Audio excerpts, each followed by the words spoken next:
Hello, Dog Nation. I am Brandon Adams. This is DawgNation Daily, the daily podcast for Georgia Bulldogs fans, presented by Breda Pest Management, and you already know what we are talking about on today's show. Getting you ready for Georgia and Ohio State.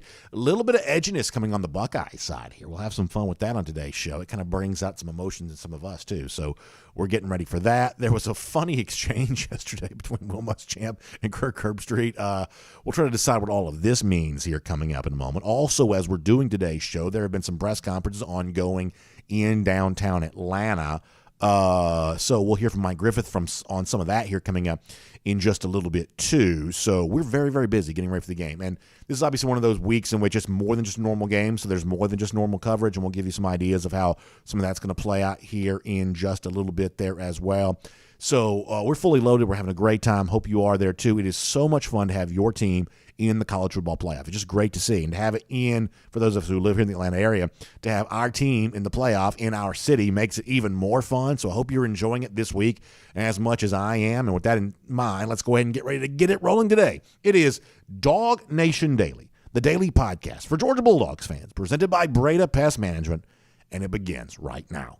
Today's episode of DawgNation Daily is brought to you by Breda Pest Management, the official pest control of UGA Athletics. Presented by DawgNation.com, this is DawgNation Daily, the daily podcast for Georgia Bulldogs fans. Here's your host, Brandon Adams. We have a lot to do on today's show. I do want to begin, though, by taking care of a couple of housekeeping things, a little bit of logistical stuff over the course of the next couple of days. Obviously, this is a Wednesday. And you sort of feel the need to tell people that because the week after Christmas, it's confusing and people are trying to figure out what day it is and what's going on. So this is a Wednesday. It may not feel like Wednesday to you if you've been off of work, but it is a Wednesday here for the rest of us. And so we're doing DawgNation Daily here. And when we are done, I am going back downtown. And this afternoon, we're going to be live on video reacting to getting a chance to see some of Georgia's football practice here inside Mercedes-Benz Stadium. So if you're nearby a device or something like that here on this Wednesday afternoon, stay close to it. We'll go live. We'll talk about Georgia practice. And we're going to try to do this. And I say try because you never know how this stuff's going to work. But we're going to try our best to also give you a little bit of a glimpse inside that practice. So if you've always kind of wondered, what does a Georgia practice look like? We're going to try to give you some visual clues about that coming up later on today. So stay really close to us. Some of this is going to be a little bit raw. There's a certain production standard we try to meet around here. Frankly, we don't always succeed, but there's a certain production standard we try to meet around here. Some of this the next couple of days may be a little bit more raw than normal, but hopefully it's just going to be fun. We're going to try to put ourselves in the mix of it all, and that includes some Georgia practice today. So if you're hearing this kind of, on Wednesday, a lot of you listen to the podcast a day later, something like that. But if you're hearing the show on Wednesday, just know this. We're going to be live here reacting to a lot of what we see on the Georgia practice field a little bit later on today. And then here's the important thing. Tomorrow is Thursday. And tomorrow, the normal DawgNation Daily, we're going to have to, pause that just for a moment because right in the middle of what's supposed to be our show broadcast time. We start at 9:45 for our first and 15, then 10 a.m. for the regular show. Right in the middle of that time window is what's called Georgia Media Day. And this is going to be one of those kind of free-for-all things with the entire team, all the coaching staff. Everybody's going to be in one room together. And so for those of you that like to consume as much Georgia content as you can, DawgNation.com is going to be really hot the next couple of days with interviews with assistant coaches you haven't heard from very much, players you haven't heard from very much. Really, if you want the best possible kind of narrative established for the Peach Bowl, hearing from all these additional voices is going to make that so much more fun. So Media Day is going to be a really cool thing for you, even if you're not in the media. And so tomorrow, we're going to try to do our part during our normal show window to be there to kind of show you some of those sights and sounds, let you hear from some of those folks in kind of a raw, live, sort of unfettered way. We're going to give this a shot. We're going to see how it goes. And I just think it's going to be fun to try. We'll see how it all plays out. I just think it's going to be fun to try. So I am very hesitant to break our normal routine, but tomorrow seems like a good enough day to try that. And no matter how it goes, one way or another, on Friday, we'll kind of be back in our normal spot again, doing things the way we always have. And it'll be one big final regular show to get you ready for game day coming up on Saturday. Does that all make sense? So to recap, practice stuff here today in the afternoon. tomorrow we will not do a normal show. We will be live on video, and we're going to, try to give you coverage of Media Day. And if all goes well, we're going to try to put that out as a podcast, which is going to be a little bit weird. I'll try to figure that part of it out. So that is the way that things are going to go. We will see how it all plays out. So that is the story on that. Now, let us get into the news of the day. And I'm going to confess something here off the top. I'm not really quite so sure that Ohio State players have done anything wrong here. And yet listening to them speak yesterday has got me so fired up for this game. And it's one of those things where I was telling our video audience this a little earlier, and I probably always do this because, listen, we always say this is the daily podcast for Georgia Bulldogs fans. This is not media speaking to media or media speaking down to you. This is sort of a fan conversation. We're kind of all a part of this, that we don't take ourselves too seriously. We just like to kind of view college football for what it is, a fun form of entertainment, a great way to spend your time, and we just kind of have to try to reflect all of that. So as a fan, speaking to other fans, I don't mind telling you that my general, timeline getting ready for a big game is I sort of start off pretty analytical, and maybe I'm sort of thinking about things and from the very serious standpoint. But as more and more time passes, as you get closer and closer to the game, my natural tendency as a fan is to get a little bit more emotional about things and more excited. And if I've been pessimistic prior to that, I start to get a little bit more optimistic as the game gets closer. That's just sort of my natural kind of arc as a fan as you get closer and closer to games. And so maybe that's kind of what's going on here, because the Ohio State players, guys like C.J. Stroud, Emeka Buka, the terrific wide receiver, they were meeting with the media yesterday, and I'm really not quite so sure they said anything that was all that, wrong, or it certainly wasn't bulletin board material or anything like that. And yet I come away reminded of the fact that, gosh, for a long time, I just have not liked Ohio State very much. And so I'm going to play some of this for you, and I'm going to see if you have the same reaction that I do. And as I said before, I honestly don't think the Buckeyes dudes here have done anything wrong, but it does remind me of how nice it would be to beat Ohio State coming up on Saturday for reasons beyond just advancing to play for another national championship. There is something to be said about taking this Buckeye bunch down a peg or two. That would be kind of nice. So the subject came up yesterday of Ohio State in the underdog role. They have been about a 6.5-point underdog for most of the month. Our friends at MyBookie now have it at 7. Georgia, that's a key number, of course, so MyBookie has moved it up to 7 for Georgia against Ohio State. We're following this closely. There's a big difference between being 6.5, 7, 7.5. That's a pretty big statement about either side here, depending on where that number falls. But whichever side of the touchdown number you're on right now, Ohio State finds itself in the underdog role, a spot it has not frequently been in recent years. And so some of the Ohio State folks that spoke to the media yesterday were talking about that. Kevin Wilson's the offensive coordinator. Wilson's soon to be Tulsa's head coach, but still working for the Buckeyes right now. Of all the Ohio State figures that spoke yesterday, he may have been the one that was the least interested in this as a narrative. This is what Wilson, the offensive coordinator, said about the idea that Ohio State is an underdog here in this game. Here's Kevin Wilson from yesterday. I don't know if we've talked as much about that. It's just the opportunity in front of us, Dom, and responding and practicing and prepping. We just had a question about Marvin Emeka and CJ. Those are hands down maybe two of the best practice players on our team. And when guys practice and prep, and so to me, I have a lot of respect for, it's a prideful group, a prideful program, no matter what the underdog or spreads or all that stuff is, I guess, Dom. But I think our guys just take a lot of pride in chasing greatness and the way we prepped and prepared. And I think our guys are looking forward to the opportunity and challenge that Saturday presents. And I just enjoy walking on the field with those guys and the way they go about their business to give ourselves a chance to have success. It's a great group to practice with. So once again, Kevin Wilson pretty clearly does not say anything there that kind of rises to the level of being a statement he should regret or anything like that. But boy, it just stands to remind me of all the stuff that I don't like about Ohio State. And, he used the word prideful there a couple of times. I think most of would say when we look at Ohio State, the most generous way to describe the way that Ohio State's handled itself over the course of the years has been prideful. You might take that word to the next level and say, well, actually, they've come across as arrogant more often than not, but we'll be generous here and we'll say they've been prideful. And then he talks about the idea that this team is a team that's chasing greatness. Obviously, any team in the college football playoff, that would be true for. There's nothing wrong with saying you're chasing greatness. But you are reminded as a Georgia fan, or hopefully as a Georgia coach and a player, that to prevent them from getting any taste of greatness would feel really, really good because, let's face it, right now, Ohio State's reputation is at stake. They haven't tasted greatness in kind of a long time. That the most recent reminders of their greatness are actually kind of more in the distant past than they might realize. And to say that you were the team that once again prevented that from happening for Ohio State, I think that would probably feel pretty good if you were able to do that. As far as some of the Ohio State players, though, they seem to be a little bit more motivated by this as an idea. For the most part, Kevin Wilson sort of sidestepped the notion of being an underdog here, but C.J. Stroud, the Ohio State quarterback, kind of took it a little more head-on. This is what he said yesterday about the notion that the Buckeyes are not expected to win this game against Georgia. Here's Stroud, the Heisman finalist. It's football, so you got to go play football. I don't really think I haven't really put no thought to it. Like, at the end of the day, I feel like we still Ohio State. We still the Buckeyes. So Georgia's Georgia for a reason. So, I mean, I definitely think that, even talking to some of those dudes that I know on their team, it's been respect. I don't think that I wouldn't say that I feel like an underdog. I don't feel like I do feel like people are counting us out, but that's fine. I mean, we've been counted out plenty of times. I'm pretty sure people have counted Emeka out in his life, and people have counted Coach Wilson out in his life, and people have counted me out. So, I mean, this isn't nothing new.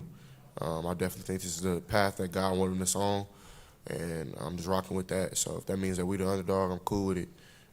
So, I mean, it's time to just mask up and go play football. It's the oldest storyline in the book. Last year, Georgia used it very effectively, the notion of we are being counted out because we lost our most recent game. And I've told you that I do think it's dangerous the way in which there's been so much of a public about face on Ohio State. To begin the season, they were preseason ranked ahead of UGA, and now many of the people that had that opinion before the season began have completely changed their mind. Not even on the basis of one full game, but really its second half of action against Michigan. For the most part, Ohio State played fine in the first half. They just fell apart in the second half. And because of that, all of a sudden, the degree to which odds makers or media types or fans have just run away from Ohio State, anytime you have that much of a public agreement on any type of subject, I'm always a little bit nervous about that. But pretty clearly, Georgia used that as motivation last year and won the national championship. And now Ohio State's trying to do the same kind of thing. But once again, even if you kind of understand analytically where Stroud's coming from, boy, that emotion kind of creeps back into this again. He's like, hey, we're Ohio State. Hey, we're the Buckeyes. Who are we to be an underdog against anybody?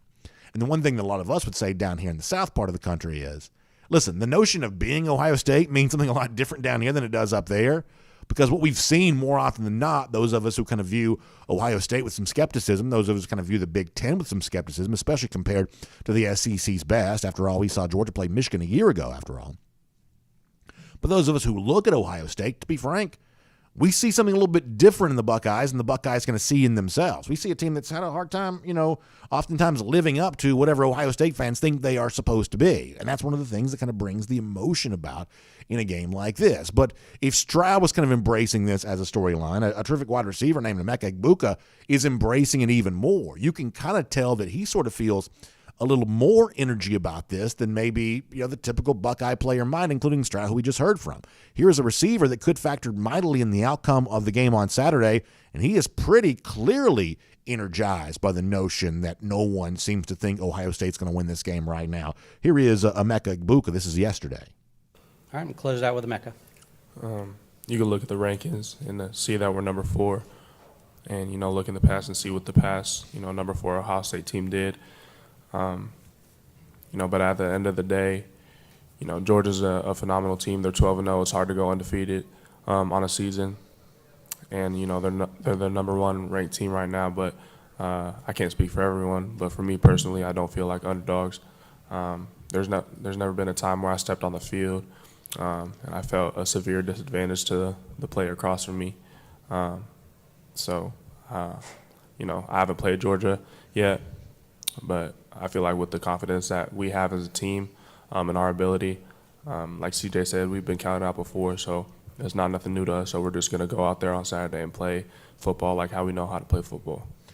So clearly one of the things that he's leaning into there is what happened to this team back in 2014 when they were kind of also counted out against Alabama. They ended up winning the national championship. In fact, there's a guy named Pat Forty from Sports Illustrated. He wrote a really interesting column, and while 40 writes for a different outlet, this to me almost kind of works as a great companion piece to the Mark Schlabach, Alex Scarborough thing we read yesterday from ESPN.com, where it talked about Georgia trying to pursue the opportunity to become, as they said, the next Alabama, the new Alabama.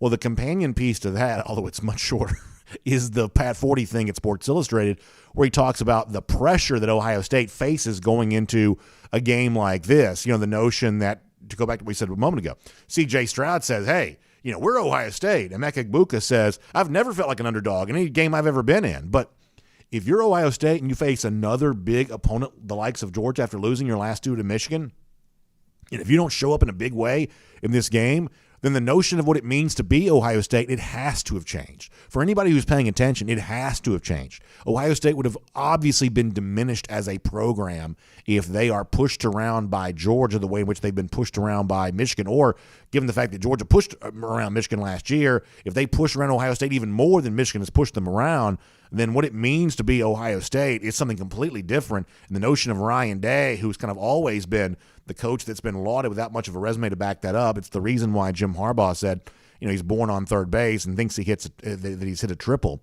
The idea of that echoing and resonating even more would even be more so true coming after a game like that, if it indeed plays out that way. But obviously Ohio State hoped that it doesn't. And with that in mind, Pat Forty in the piece at Sports Illustrated had a very interesting stat that kind of gives you an idea of just how weird it is for these Buckeyes players to actually be an underdog. It's a role they just have not found themselves in, or the players that have worn that same uniform prior to them coming to Columbus. They just haven't found themselves in that very much. I want to read here from Pat Forty from Sports Illustrated, who says that Ohio State's been favored in 98 of its last 104 games. The only exceptions have been playoff games. Alabama and Oregon in 2014, Clemson in 2019, Clemson and Bama in 2020, and now against Georgia in the Peach Bowl semifinal. Now, he says, this is Pat Forty, Ohio State's been pretty good in that rare role, winning 3 times, losing twice, with a 2014 national championship as a part of its underdog body of work. And if there is any scenario from that playoff past that it would love to replicate in Atlanta's Mercedes-Benz Stadium Saturday night, it's the 2014 upset of Alabama, because of the fact that that game took place in New Orleans. It was kind of the heart of the SEC country, and this, to a lot of Buckeyes fans, sort of feels like the same thing. But let me tell you something you already know. My daughter is almost now so big I can't carry her. And she wasn't born when Alabama lost to Ohio State in 2014.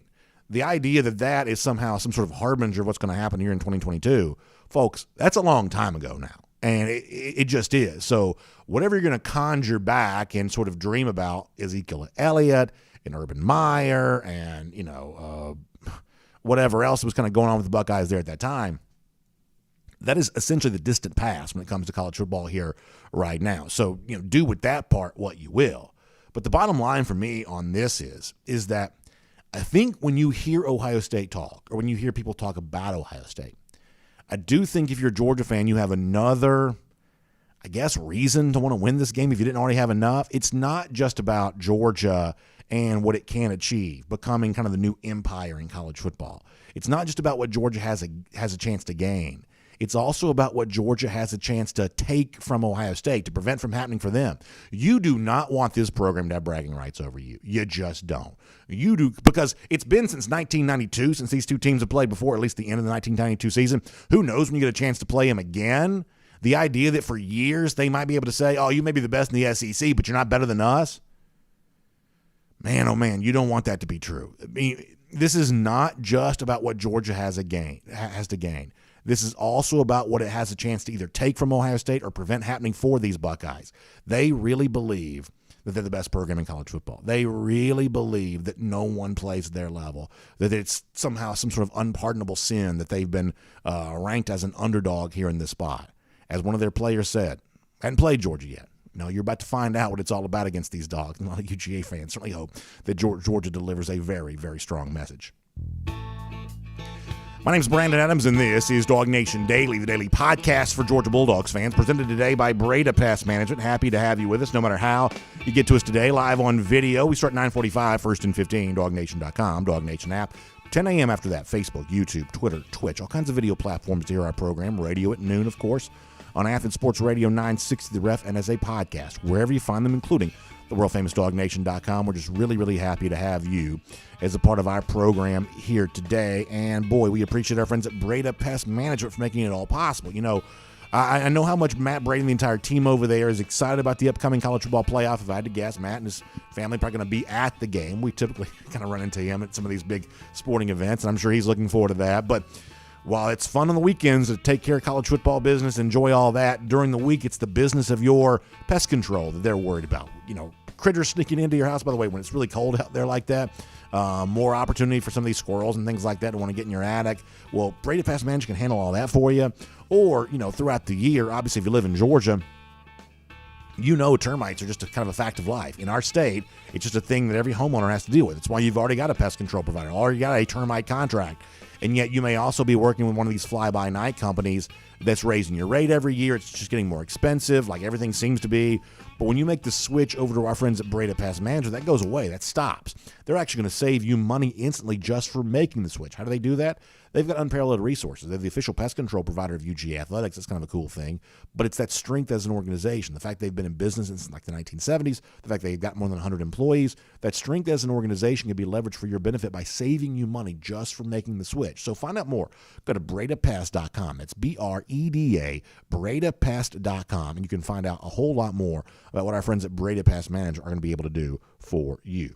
All right, so here on our program today, DawgNation Daily, presented by Breda Pest Management. We're going to hear from Mike Griffith coming up in a little bit, obviously on what's happening today as Georgia offensive players and coordinator Todd Monken speak to the media, some of the Ohio State folks on the defensive side speak to the media.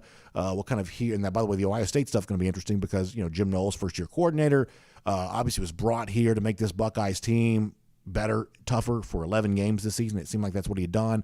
Huge breakdowns against Michigan, though, calls all that into question. How many tough questions did he face and his players face in front of the reporters here today? Mike Griffith will give us a little bit of insight on some of that here coming up in just a little bit. Before that, though, I want to go around the doghouse. And there was kind of a funny moment, and there's not very many press conference moments involving Georgia that are funny, but there was a genuine one of those yesterday. So at the end of the press conference, so yesterday you had Glenn Schumann and Will Muschamp, two co-defensive coordinators for Georgia and a handful of Georgia players that met with the reporters. And at the end of the Muschamp session with the media, he was asked a question about that 1990, we call it the 93 Citrus Bowl as the end of the 1992 season. He was asked about facing Ohio State. He actually played in that game. That gives you an idea of how long it's been since Georgia's played Ohio State. The last time it happened, the only previous time that's happened in the two programs' history, Will Muschamp was playing in the game. So you get an idea of how just long range the storyline has been since these two teams have been on the same field with each other. The quarterback for Ohio State that day was Kirk Herbstreit, and Muschamp had a very funny line, very relaxed, very comfortable, really humorous about Kirk Herbstreit. Many of you have heard this by now, but to sort of set the stage for this is Will Muschamp from yesterday. Coach Muschamp, can you take us back to this, January 1st, 93 in the Citrus Bowl, the only time Georgia's played Ohio State? What do you remember from that game? It was a good win for the Dogs, so we had a not game, but I guess a luncheon, and Herbstreit got up and threw a pass across the room. I knew we had a shot to win. So make sure he knows I said that. So the description here is the fact that you have one of those luncheons, you have a lot of that stuff around bowl time. And I guess there was a moment in which Herbstreit was supposed to throw a football in kind of a ceremonial fashion, and apparently didn't throw it very well. And so that's what led Muschamp to joke about that, saying, knew I had a chance once we saw Herbstreit throw the ball. And then at the end he says, you make sure I tell you tell Herbstreit I said that, which is obviously his way of indicating this is just a joke, whatever else. And so yesterday, I guess there was some sort of conference call type thing that Herbstreit was on, and lo and behold, he was asked about the Muschamp comment. And you know, I think a lot of people were sort of led to a little bit surprised by the fact that Herbstreit didn't kind of return the favor and joke back in Muschamp's direction. Frankly, it's a little bit awkward. This is the example of this. Herbstreit being asked about the Muschamp joke we just heard. This is Herbstreit from yesterday. You sure you don't have a little comebacker against your boy Muschamp? Did he make any plays that day? I don't even remember, man.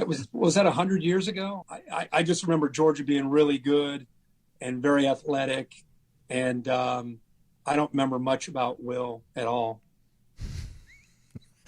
I don't know if that's meant to be a dig or if that's just kind of the awkward exchange that Herbstreit had there. I mean, I'll be honest with you.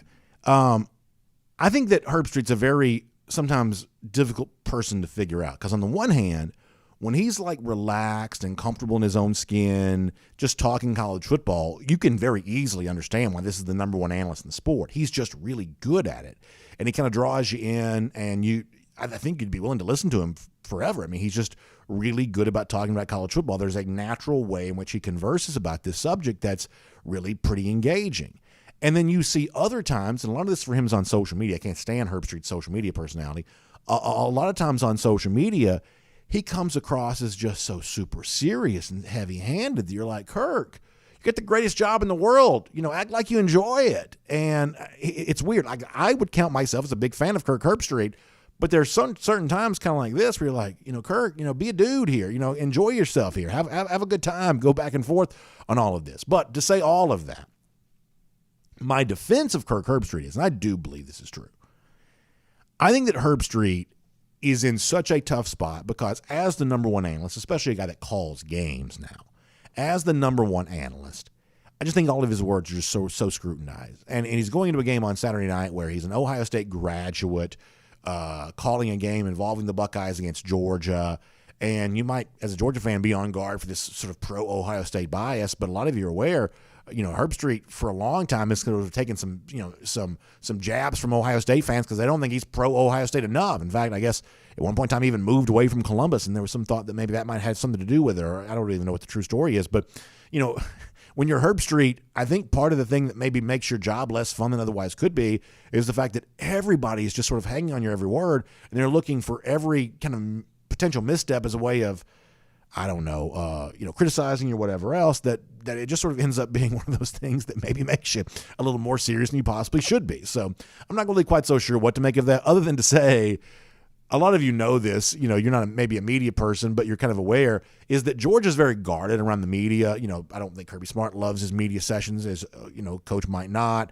Obviously, it seems like the players are pretty well trained not to say too much. And so now you have the one moment in which a Georgia coach actually kind of lets his hair down a little bit and kind of has some fun, and it sort of turns into, it's not really a controversy because I don't think this is controversial, but it sort of turns into a little bit of a thing. You're kind of have to be like, can we not do stuff to disincentivize Georgia coaches and players from actually kind of showing a little bit of personality with the media? But beyond all that, here is my final take on this, and I do think this is real. Ask yourself this question. Would Georgia, a player or a coach, have been able to joke like this in the 2017 college football playoff? When Georgia made the playoff for the first time in 2017, in Kirby Smart's second year as head coach, would Georgia have been able to joke like this? Would a Georgia assistant coach felt comfortable telling a joke like this in front of a crowd of reporters? I would suggest probably not. This was a program that was still trying to figure itself out. This is a program still trying to build itself up. Being in the playoffs so soon after Kirby Smart first got hired, that was probably a little bit of a shocking thing. I'm not really quite so sure how many people expected Georgia to be in that spot. I'm not sure that Georgia expected to be in that spot. They were still trying to feel their way around here in the playoff for the first time. How about last year, second appearance for Georgia in the college football playoff? Could a Georgia coach have told a joke like this at last year's college football playoff? I would suggest maybe not. This was a team coming off a loss. This was a team knowing that even if it beat Michigan, it had Alabama looming, and who knows how that's going to go after having just lost in the SEC championship. There was a little bit of anxiety maybe in the program's DNA that would have prevented something like this from happening. Well, guess what? Now Georgia's the reigning national champion, and now they're 13-0. And now they're looking at an Ohio State team on Saturday that's obviously a threat. They wouldn't be in the playoff if they weren't. But you don't see that same anxiety. You don't see that same nervousness. You see a Georgia team that's relaxed enough that a defensive coordinator like Will Muschamp, who is, I think, genuinely a pretty funny guy, but at least he comes across that way. You see a team right now that's relaxed enough that they can go out there and show a little personality during press conferences. I would suggest that may not be a good thing for Ohio State, for the rest of college football, that a Georgia team now in the playoff for a third time is comfortable. It's relaxed. It's having a little bit of fun here. And that may mean this team's ready to play pretty well coming up on Saturday night. We'll make that around the Doghouse here on DawgNation Daily, presented by Breda Pest Management. And a lot of the audio you've heard here over the course of our show has been stuff that took place in Atlanta on Tuesday, yesterday. But as I've been speaking, the Georgia coaches Todd Monken, the offensive coordinator, Georgia players, they've been speaking here too. So let's get more of what's actually been happening in real time, in the moment, from downtown. Great got to do that with Mike Griffith here on DawgNation Daily, presented by Breda Pest Management here today. From Athens and across the SEC or wherever the recruiting trail may lead, here's a DawgNation.com insider. It is a busy time for Mike Griffith. He's good enough to share some of his time with us here on DawgNation Daily, presented by Breda Pest Management here today. Mike, as we have been talking, as I said before, Todd Monken, some of the Georgia players have been talking as well, and at least I am not aware of any of this. So give me an idea how it's played out here over the course of the last few minutes with the Georgia offensive press conference that took place a moment ago. Yeah, well, I mean, I go to the breakout room, where you get these guys, well, not one-on-one, but, you get them in a little round table with 6 or 7 people, and I just spent 20 minutes with Todd Monken, and, he's fascinating, right? I mean, you think about what he's done for the Georgia offense. You think about the competitive edge that he gives the Bulldogs with his ability to mold these offenses around his personnel, adjust to the different defenses. Everything's on the table with this guy, and I'm really looking forward to transcribing all that and doing some stories. I just spoke with, right when the phone was ringing, I had to break from a little conversation I was having with Gary Stoken, a guy that I've just got a ton of admiration for when I think about how the Peach Bowl has grown and become this marquee event from where it was 20 years ago when it was a bowl game nobody wanted to come to. And now, Atlanta is an elite bowl destination city with the facilities, the downtown, the accessibility, and just the way the area's grown. I think that should be a real source of pride. And Gary's been at the heart of that. Talking with Kenny McIntosh this morning, and he draws a crowd. He was talking about you've seen how he likes to commandeer these television cameras and film teammates. He says it's really all about how much he enjoys seeing how his teammates react to that and respond to that. And you just start to think about a lot of the nuances and the personalities of what makes Georgia football, and what makes this event, what it's become. Probably the most salient point I took away from today that Monken said was a good football team is going to lose Saturday. And he's right. We always, look at, the better, both these teams are good. And that's the tough part about what's about to happen this weekend. I think that's exactly right. And Mike, from that standpoint, when you do have – and Georgia doesn't experience this very much. And frankly, Ohio State probably doesn't experience this at all. When you look across the field and you do see by appearances what's a fair fight. Ohio State next to Georgia in the recruiting rankings all the time. Georgia obviously, has plenty of players Ohio State would like to have had. And frankly, Ohio State's got players that Georgia would like to have had. This is a fair fight. There aren't lots of fair fights in college football. Typically speaking, we see one team with a huge talent edge over the other. In the case of Georgia and Ohio State, at least on the basis of recruiting rankings, that isn't necessarily true. So what I'm going to say on this, Mike, is to me that makes coaching decisions magnified. How Monken chooses to use the players that he has, how Schumann and Muschamp on the other side, much the same way. But in a game like this, where the talent is a little bit more evenly matched than we're used to seeing Georgia kind of have to deal with, I do believe all the coaches' decisions in a game like this are going to be more magnified. Well, there's no doubt. And, when I mentioned, that Coach Monken, that he's considered somewhat of a guru, he says, that's not going to mean anything Saturday night if we lose. The guru tag drops pretty fast. I mean, this is a game-to-game basis. And, he said, all these programs say you're a family. Look, you're not a family. If you suck, you're going to get fired. Just puts it out there. And, Brandon, we know it, right? Look, there's no illusions of what Georgia football is all about, at least not for those close to the program. It's not some warm, cuddly kumbaya. It is, we are going to get the best players. We're going to play the best players. Going to make some cutthroat decisions. Going to let some guys go. Going to invite some players to leave. Going to grab other players out of the portal and play them over guys that have been in the program for 2-3 years. And this is what it takes. That's the whole thing. It takes what it takes, right? You go back to Kirby Smart's illusion of choice. And, one of my very favorite presentations was Kirby talking about the illusion of choice. And for those that don't know, if you're going to be great, you really don't have a choice in some of the decisions you make. The player's laying in bed and, it's hard to get up. The class is in 20 minutes. He's trying to decide, well, you really don't have a choice. You're getting up and you're going and you're going to be there. You're thinking about what sort of effort, having a bet. No, there is no choice. You're going to play your best or you're not going to measure up. And Georgia actually lives like this. What were they saying yesterday? I guess Schumann was saying, Georgia is physical on a day-to-day basis, not on a week-to-week basis. And Kirby's not going to let that slide. So, a lot of times I'll write a story, a critical analysis, great example. Yesterday, Jamon Dumas-Johnson calls the LSU game embarrassing. The headline says that. Some fan comes back, what do you mean that's embarrassing? They won by 20 points. Hey, bro, not my words. This is the Georgia standard we're talking about. This is how Jamon Dumas-Johnson and the players look at it. Fans want to be soft and cuddly and, why are you so hard on them? Because they're hard on themselves. This is what's going on over there. This is what's made Georgia number one, Brandon.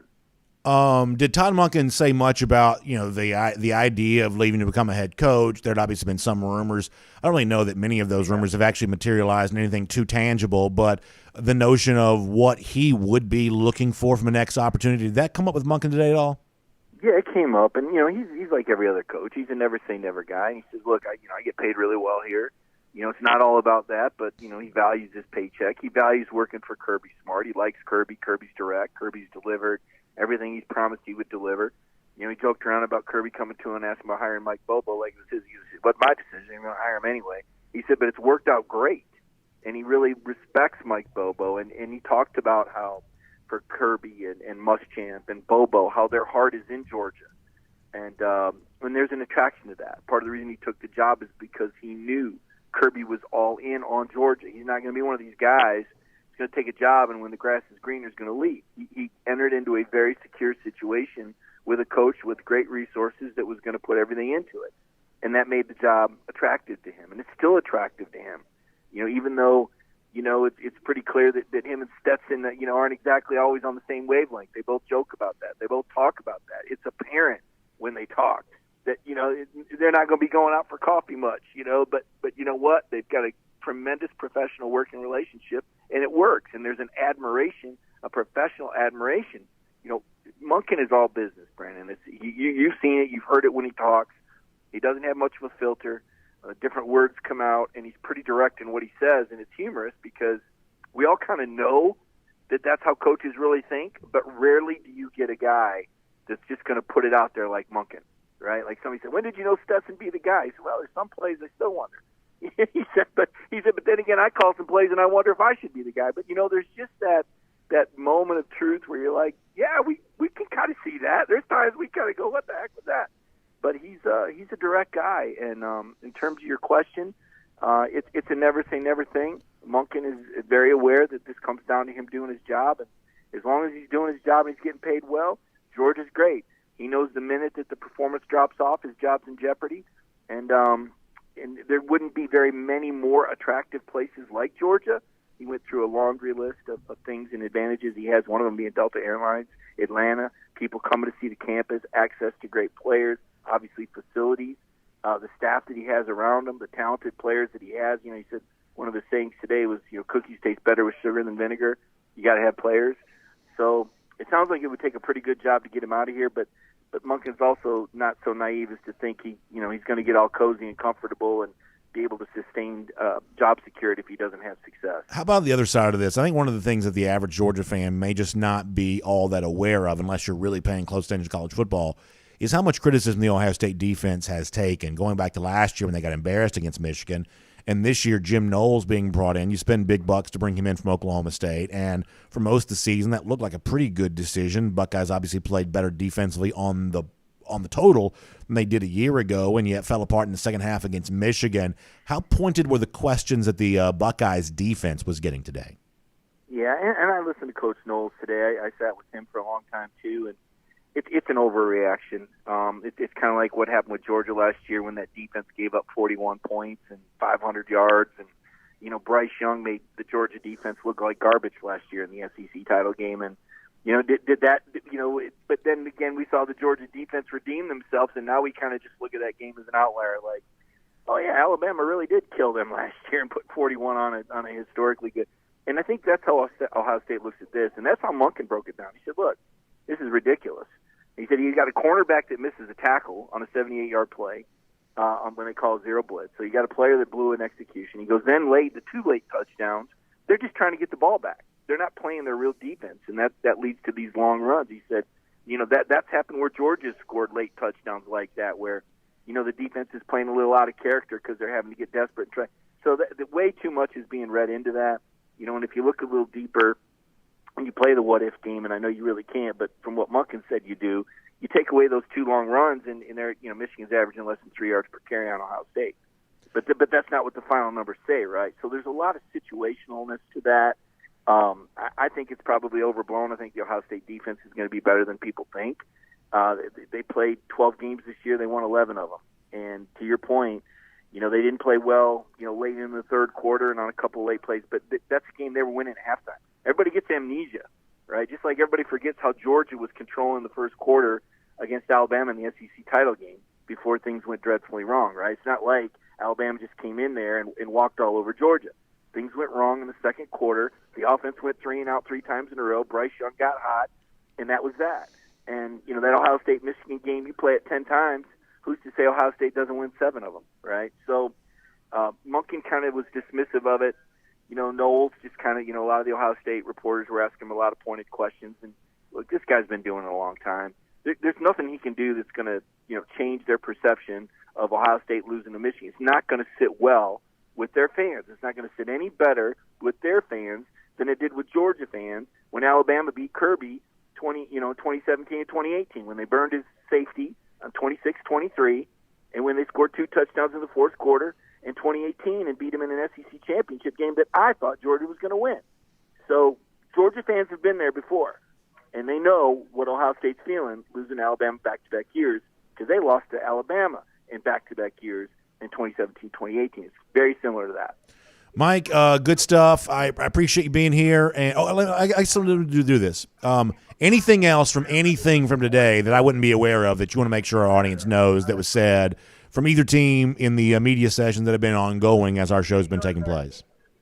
I just, really yesterday, Jamon Dumas-Johnson was just he's fantastic. When people look at this as Georgia winning back-to-back titles, that's not the mentality. That's not how the team thinks. What Jamon Dumas-Johnson said was, if you ask me, this is my first year here. And that's kind of the mentality when you think about losing 15 guys to the league and 13 transfers, 4 of them starters. And I know fans get sick of hearing it, but Brandon, what we're seeing is historical. I just don't think you're going to see this happen again. I think what Kirby is doing right now has never been done. There's never been a team that's lost this much talent. And I just don't think we can underscore or understate that enough. And to create the mentality, not just to have the talent to reload, but to create this mentality where I'm sitting across from Jamon Dumas-Johnson, and he's telling me it's like this is his first year. That is the mentality of this team. They truly have detached from 2021. They really are on their own spaceship, on their own mission. Even though it's the same uniform, and we can associate some of the guys from last year, that's really not the mentality, and I think that's really what's been at the heart and the key to this incredible, historical 13-0 run. All right, Mike, good stuff. We'll look forward to catching up with you later on today. I know we're going to get together and hopefully react to some of this Georgia practice stuff that takes place this afternoon, so I'm looking forward to that here on the DawgNation video channel. There's a lot of coverage for a big game coming up on Saturday. Mike, thanks for being a part of it with us here today on DawgNation Daily, presented by Breda Pest Management. Great stuff, BA. Thanks. Thank you. Let's take a look around the rest of the league. This is SEC Through. All right, it's an interesting point there as far as what happened to Georgia in the SEC championship last year, what happened to Ohio State against Michigan here this year. Let me tell you what I think one difference is. I mean, Georgia clearly had some big-time defensive breakdowns against Alabama last year in the SEC championship. That there's no doubt that's true. But the one thing that you could fall back on is that Georgia had been very good defensively for years. Not only had they been excellent all year long, they'd been very good for years. There was a track record. So when you looked at that game against Alabama, and it was disastrous, terrible, it was easier to imagine, well, Georgia could shake this off and move off of it because you had a track record of years that you could lean on. Success leaves clues. There were plenty of clues about Georgia's chances for success prior to that SEC championship. I think the problem that some of us have had with Ohio State is, at the beginning of the year, it was sort of treated as an obvious conclusion that Jim Knowles, by being hired, would transform the Buckeyes defense just like that. And you heard us say this on the show at the time, that if you wanted to really spot a kind of a pro-Ohio State bias that was in the media, that was it. This notion that just by making the hire, immediately Ohio State had fixed everything that was wrong with it. Well, for most of the regular season, it seemed like that might be true, But y'all, look who Ohio State has been playing for most of the regular season. These are not high-powered, explosive offenses necessarily. That's just not really been what they're doing. So while the overall numbers defensively looked okay, they're pretty good. It's not like the best team, best defense in the country or anything like that. They're just improved. But when you run up against a Michigan team, the team that motivated you to make all those changes a year ago, and it ultimately doesn't go, at least from the final result standpoint, all that much better. Different from Georgia last year, Ohio State does not have a huge track record to lean on. See, that's one of the things I think that makes Georgia's mindset going to last year's playoff different than Ohio State's, is that Georgia had fallen apart defensively, but for years had been very good defensively. So while you had the motivation to prove that you're better than your last outing, you also had the confidence to deep down know that you really were better than your last outing because you'd played so much better than that so much. I don't think there's any doubt that Ohio State is motivated to be better than it was against Michigan when it plays Georgia. I don't think there's any doubt there's a hunger to do that. But deep down, is there really the confidence that believes they can? I would be very, very... I think the Ohio State mindset in a game like this is fascinating. I really do. Are they confident because they're Ohio State? Do they believe they're great simply because of the uniform that they're wearing? Or do they have some sort of thing they can point to and say, this is why we are great? This is the thing that we know we have that makes us great. I think that's kind of interesting. I really do. And listen, I can say all this on the one hand, and on the other hand, I do think that Ohio State's probably a little undervalued coming into a game like this. I'm hearing far more Georgia fans sort of say, Georgia's going to win by 14 or 17 or 21 or whatever it is. I can't join that level of confidence in UGA, even though I believe that Georgia will win the game. I think it's going to be a close, hard-fought game. I believe it's a game that Georgia pulls out and wins by about a touchdown or so. I really do. But if I'm wrong about that, and if Georgia does win more easily than I assume, then maybe we'll kind of recast the way we think about Ohio State. It's kind of what I said off the top of the program, is that part of what this game is really about on Saturday is a way to determine exactly what Ohio State is, because this idea of, hey, we're Ohio State, who are we to be an underdog against anybody? Hard to make that case if, once again, on a big stage like this, you fall flat on your face. 2014 is a long time ago, and this is a Buckeye team that made the playoff in 2020, but that was also a pandemic year. A lot of weird stuff happened in the pandemic year. One of these days we'll go back through and catalog all the stuff that seemed true in 2020 that does not seem quite so true anymore now that we're playing in full stadiums again and kind of a normal atmosphere again. So a lot of stakes between Georgia and Ohio State. Should be interesting to see. For now, though, let's go cruise around the SEC, courtesy of Royal Caribbean. And listen, I'm excited about what's going to happen on December 31st here in Atlanta. I'm excited about hopefully going to L.A. after that. And then once that is over, hopefully we're celebrating having gone for 2-22, go for 2-22, and won that national championship. Once that's all said and done, it's time to celebrate in style on board a Royal Caribbean cruise ship. So I've got Wonder of the Seas coming up in February. Looking forward to being on board Independence of the Seas with all of you coming up in April. I'm also taking my family and my mom on Independence of the Seas coming up in June. So we've got a great collection of cruises in store for us here in 2023. And I hope you have some of the same kind of stuff you can look forward to, because the joy I got by giving that cruise to my mom on Christmas was amazing. And the joy my wife and I both got, we told our kids a few weeks ago that we're going to take them on their first ever cruise coming up in February. Boy, that was a great experience too. And the feeling I also get when I'm on board Independence of the Seas with all of you in April, and you get a chance to tell me, BA, this really is as much fun as you said it was going to be. I'm excited about that there as well. So bottom line is this. A great travel agent, her name is Jessica Slater, has put a great website together. It's royaldogs.com.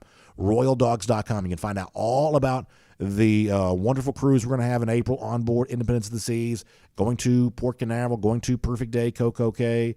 I should say leaving out of Port Canaveral, going to Nassau in the Bahamas and Perfect Day, Coco Cay, April 24th to 28th. You can find out about that. You can also call Jessica directly, 770-718-9147.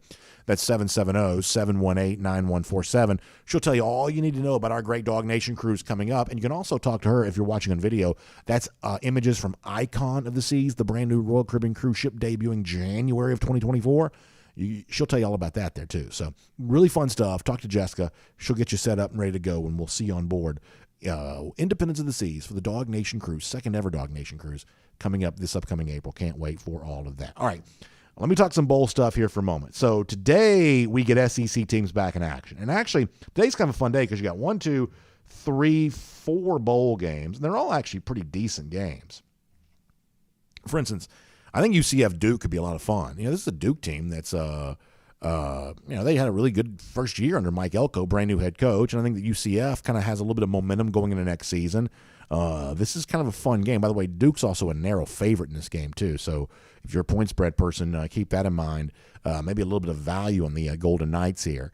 But one of the big stories for me, though, is for both Arkansas and Ole Miss, it's a chance to really correct what has been kind of an ugly slide for the SEC in bowl games as of late, especially when you see teams like Ole Miss and Arkansas.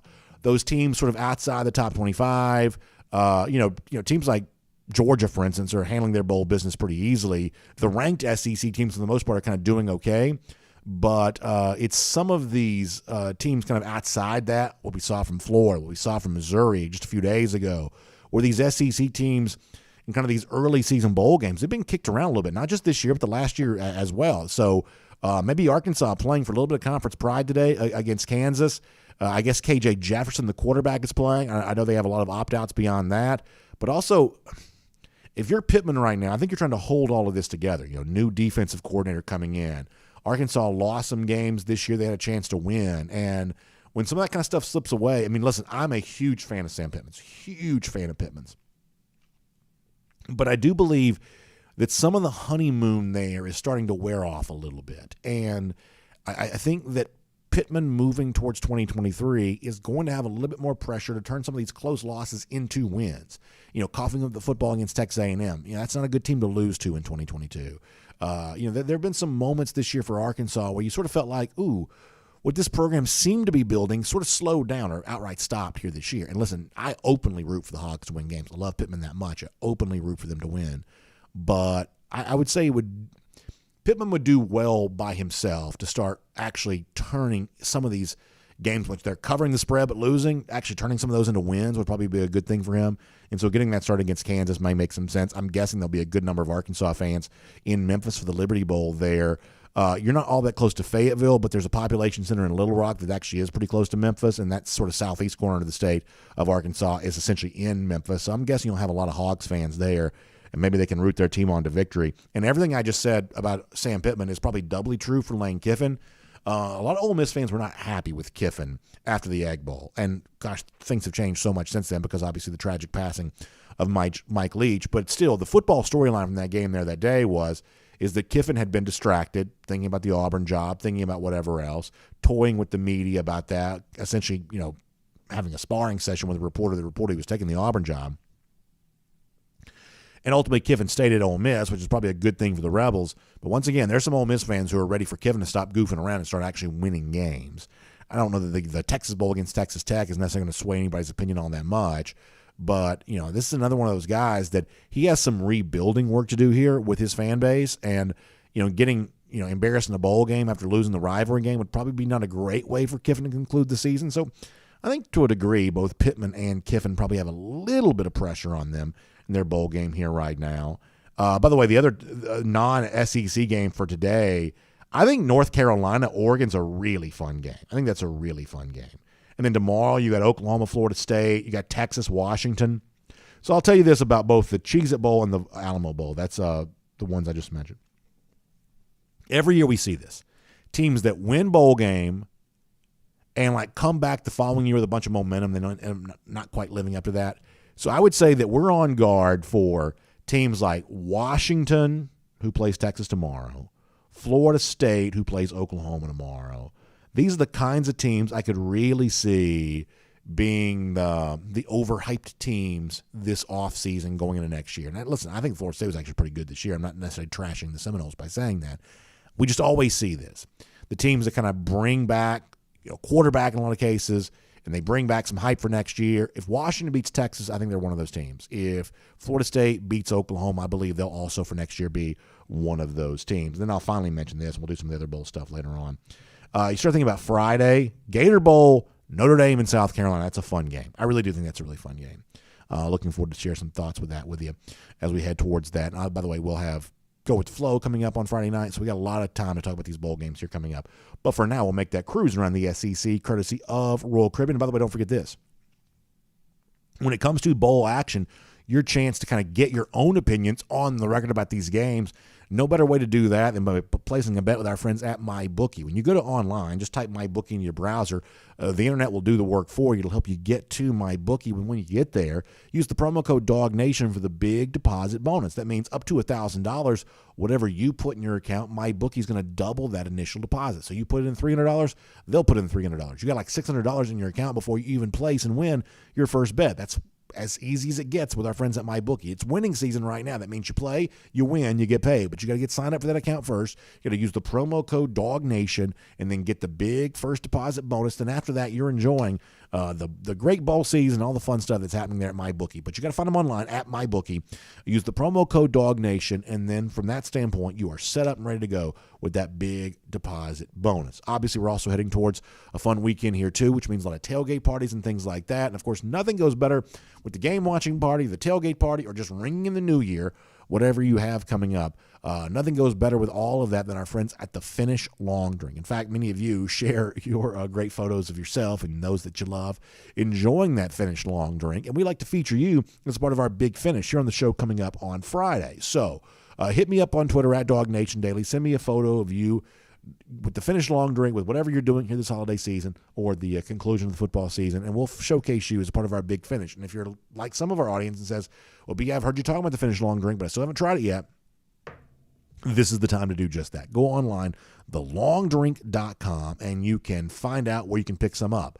You just put in your zip code right there, and you can find out whether it be a bar or a restaurant, a beverage store, a lot of golf courses, things like that. A lot of folks around you probably are sharing this Finish Long Drink, and you get a chance to be a part of that. So the cranberry, the Long Drink Strong, 8.5% alcohol by volume, Long Drink Zero, no carbs, no sugar, or the Long Drink Traditional in a blue can with a citrus flavor and the gin kick, whichever variety you think you would like. You can find out where you can pick some up by going to thelongdrink.com and doing that today. When you enjoy it, share that photo with us, and we'll feature you as a part of our big finish presented by the Finish Long Drink coming up on Friday.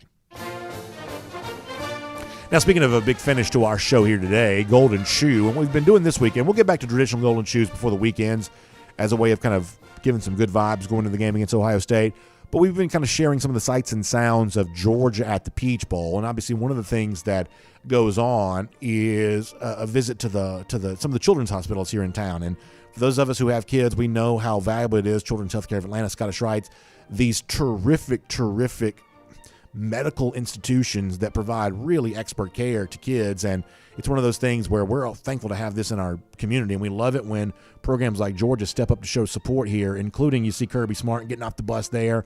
Georgia made the visit to a Scottish Rite here this week, and it's just so heartwarming to see the Georgia players and the coaches genuinely embracing all of this.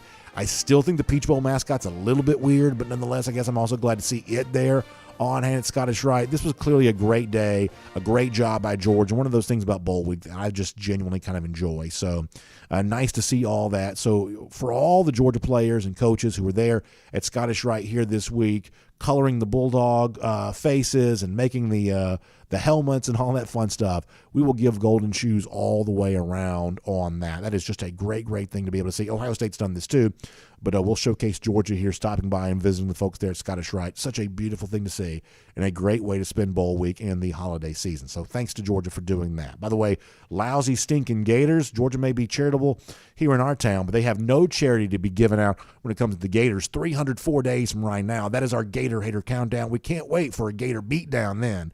And we'll look forward to doing that then. But for now, business to take care of. Go for 2 in 22. We'll see you back here tomorrow. DawgNation Daily, presented by Breda Pest Management. And on video, time now for the R.S. Andrews Cool Down. R.S. Andrews is the one you turn to for your air conditioning, heating, plumbing, and electric needs. They show up on time. They do the work that's promised, the price is promised. All right, y'all, we cannot do long comments today because I got to get down to Atlanta. We have a lot going on there, but we will take a few minutes of comments. I'm going to try to keep it like 10 minutes today, and we're going to try to roll out of here after that. So I apologize. Just sometimes the week is a little bit tricky, and this is one of those where that is the case, but kind of a beautiful shot there and a nice look at Georgia on hand for the event there at Scottish Rite. So we'll take some of your comments, and then we'll get out of here after that. And then, as I told you, tomorrow's going to be weird, but hopefully for a good reason. Hopefully we can provide you good media day coverage. And so we'll see how all of that goes. All right, let's see what else. James Richards says the Buckeyes going to be gasping for air when Kirby breaks at the running game in the second half. Hey, I hope that's the case. I hope that's the case indeed. A lot of fans feeling really good here. Let's see what else.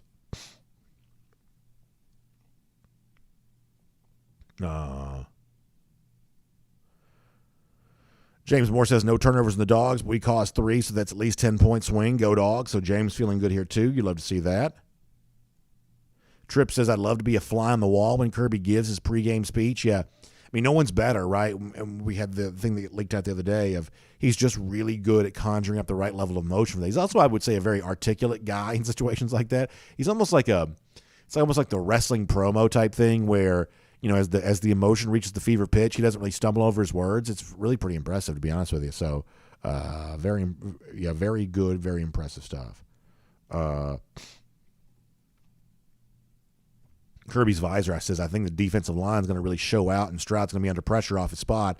Probably sack 4 times. Yeah, it's one of the things I wanted to mention today and just kind of ran out of time to be able to do, is if you go back and look at some of these sack totals for Georgia in the biggest games that it's played over the course of the last couple of years, when Georgia has beaten these big sort of top 10 ranked teams, a big sack total has been part of the story in almost every single one of those instances. So we're going to talk about that eventually, the kind of the numbers that matter for this game. And I would say the sack total for Georgia is an example of one of those. Jason Crosby says, my pick here is 38-24. You know, I think you're a touchdown above where I have it. I've sort of had it around 31-24. You've got it around 38-24. I would certainly take that. But I do think that when you look at the games that Georgia's lost, and Georgia really has not lost very many games. When you go back and kind of chronicle this, you realize, gosh, Georgia's just only lost a small number of games in the last 3 years. It's kind of amazing. But, you know, big point totals on the other side have been a story in all of that. In fact, I want to say dating back to December of 2019, the fewest points that Georgia's given up in a loss is 37 to LSU in 2019. Georgia's obviously only lost, you know, 1 game since November of 2020, amazingly. But if you want to go back to SEC championship, that's 40+. Florida in 2020, pandemic year, 40+. Alabama a couple weeks prior to that, 40+. LSU SEC championship 2019, 37. So, you know, that's kind of the deal here, where is if you see, and this is one of the things, I'm going to talk about this during the show. If you see Ohio State on a pace early in the game where it seems like they're going to be around that 24-point number at best, you know, they're not going to make that 30-point number, or at least they're not on pace to get there, and that's one of those things that I think would lead you to believe that Georgia's in a good spot. I think there's a huge difference in if Ohio State has 13 points at the half compared to 17 points at the half. I think there's a big difference there. Certainly there's a big difference between, like, say, 17 points and 10 points. You know, is Ohio State, after 30 minutes of play, are they on pace for in excess of 30 points in the game? If they are, that could be an indication that we're sort of heading for a little bit different kind of game than we're used to seeing Georgia play. But if Georgia's winning, even if the Georgia point total is not super high, let's say that Georgia's beating Ohio State 13-10 at the half. That may not be enough for some of you, but it would be a pretty key indicator to me that Georgia's not only winning, but they're also kind of getting the kind of game that they want, and I would take something from that. Does that make sense? Let me go to Facebook here for a moment. On Facebook, for a few comments over here, and then if you're just joining us, I said we're going to have to hop off here kind of soon because I do have to get down to Atlanta today for some stuff. So, Chad Buchanan says, if the pass rush shows up, we cannot be stopped. # go for 2 and 22. And I do agree with that. I do not see Georgia losing this game with a high sack total. I just don't. Could I still see Georgia winning even if it doesn't get a high sack total? Well, obviously the Oregon game would be an example of that. So, yeah, it can happen. But to me, the simplest, most straightforward path to victory is sacking quarterback, getting at least 4 of those, and, you know, kind of coasting to a victory because of that. Keith Folds got it 38-13. That's a nice score. Miriam Corbin, looking forward to seeing you on Saturday there as well, and I echo your sentiment of hopefully the rain won't be too bad. Jonathan Aaron says, what time is the live thing for practice today? So I think it's around 2:30. I forget the exact time, but it's sometime in the 2 o'clock hour for that. And then, so we're going to try to show you some of the practice, and then we're going to come back live on video once we get kicked out of the stadium and kind of react to some of what we saw there. So we hope to be doing that here a little bit. Lucy Bowers-Boykin calling for 8+ sacks. Boy, that'd be something to see. Mike Mazzell checking in. Randy Hall says we're going to turn on the chortle button after the victory. Listen, I may be chortling on my own after that.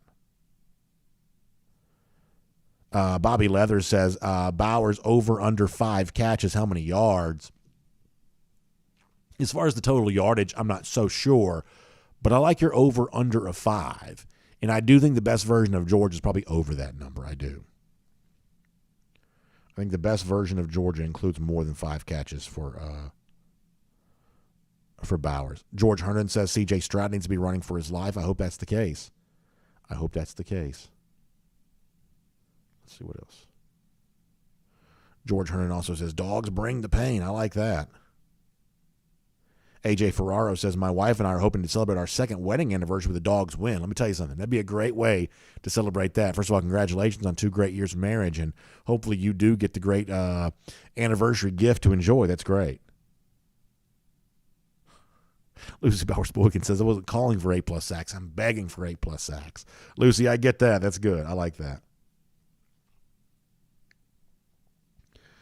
Todd David Brown says, Georgia better stay humble. Do not underestimate the Bucknuts. Yeah, I get that. And certainly I think that Georgia will approach this with, like you said, I think there is respect for the opponent. I think that the respect in this case probably breeds a level of focus that probably benefits UGA. I don't think there's any way which Georgia overlooks this game. And, I think that sometimes you sort of hear maybe what I would describe as a little bit of an overconfidence from the fan base at large, but I don't think that has any kind of impact on the team itself. I really don't. David Mathis says, how bad will Ladd McConkey's absence hurt us offensively? He's not able to play. I think it would hurt, but I guess we joked about this some yesterday, but in a more truthful sense, I guess I am optimistic that he will play, I guess. I do sort of think that the McClendon thing is more interesting to me. Not interesting, that's the wrong word. Maybe more important to me than the McConkey thing. And maybe you disagree with that. But my concern about McClendon, if he's playing, because here's always my fear, that we talk about guys who are either hurt or healthy, but we don't talk about the third category, which is they are trying to play while not healthy enough to be as effective as they otherwise could be. That's what always kind of concerns me, because I feel like we see more examples of that than we kind of realize. You probably have to be watching the game film to sometimes know this for sure, but it's a guy that's out there, but he's not really himself out there. And if that were to be the case with McClendon, well, you feel great about Mims if you have to put him in the game, but all of a sudden now you're one tackle injury away from really having your depth severely tested. And so, you can say the McConkey playmaking abilities is a huge thing for Georgia, and it is. I guess I sort of count the McClendon thing as maybe the more significant of those two issues. And listen, Connor said yesterday that he thought McClendon was healthy too, so maybe he is. I just don't know. Barry Watkins says he believes there will be a new breakout wide receiver for the Dogs on Saturday. That'd be fun. This feels like one of those games where a guy like Arian Smith could kind of stand up. Something like that could happen. That'd be great. All right, let me go to DawgNation.com, and we got to get ready to go. And I apologize for cutting it short, and I'm sorry tomorrow's going to be weird. We don't like breaking with the normal format, but it may be worth it for tomorrow. Cam Hasty says the Dog Nation chat's gone to hell. I'm sorry to hear that. What are people doing over here?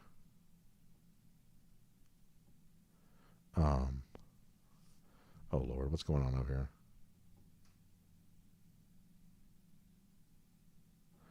Oh, goodness gracious. All right, well, we'll leave that alone for right now. Johnny Surf Dog says, I'm glad that we have effectively beaten the Gators in submission. We've stolen their hope. They don't even have smack talk anymore. They understand that they are in college football. He says a word I'm not going to say, but basically in the outhouse here. It's going to take many years just to climb out back to a level ground. And it is kind of amazing that Florida's dangerously close to being kind of where Tennessee has been. And, I mean, I say that literally, that Florida's had back-to-back losing seasons. If they were to have another one of those, or to go another year that like breaking out in any kind of real significant way, I mean, I just think they're compounding the difficulty they have with ever kind of breaking out on all of them. I do think that's real. And it's one of those things that doesn't seem all that relevant right now because Georgia's got so much more to play for. But eventually, when you start thinking about the landscape of 2023, the fact that your biggest rivals in this league aren't really offering much of a threat to you right now is certainly a luxury that Georgia should be looking to enjoy.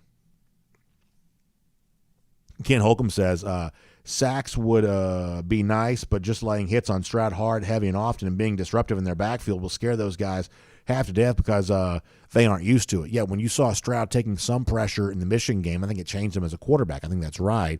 I'm also the believer of if you get enough hits on the quarterback, eventually your sack total is going to kind of go up too. It just kind of works as a ratio a bit. But clearly impacting the way that he throws. Because here's what you got to know. I just think you have to know this. Ohio State's going to have open receivers. A lot of folks look at the Tennessee game and like, Tennessee had so many chances they had open receivers. Yeah, but if your quarterback is hurried or if your quarterback's forced to like sling it deep, those are by nature lower percentage opportunities. So the key here is not to prevent an Ohio State receiver from ever getting open. You physically can't do that.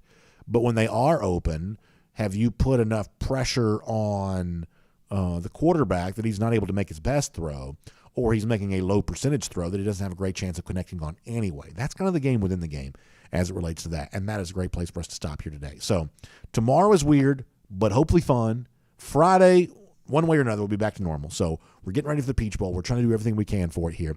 So we're glad to have you as a part of it. R.S. Andrews as well as the R.S. Andrews Cool Down. Of course, you can find them online, rsandrews.com, for your air conditioning, heating, plumbing, and electric needs. They will show up on time. They'll do the work that's promised, the price is promised. You can trust them on all of that. And then we'll see you back here tomorrow in some form or fashion, live for DawgNation Daily, presented by Breda Pest Management. We'll look forward to talking to you then.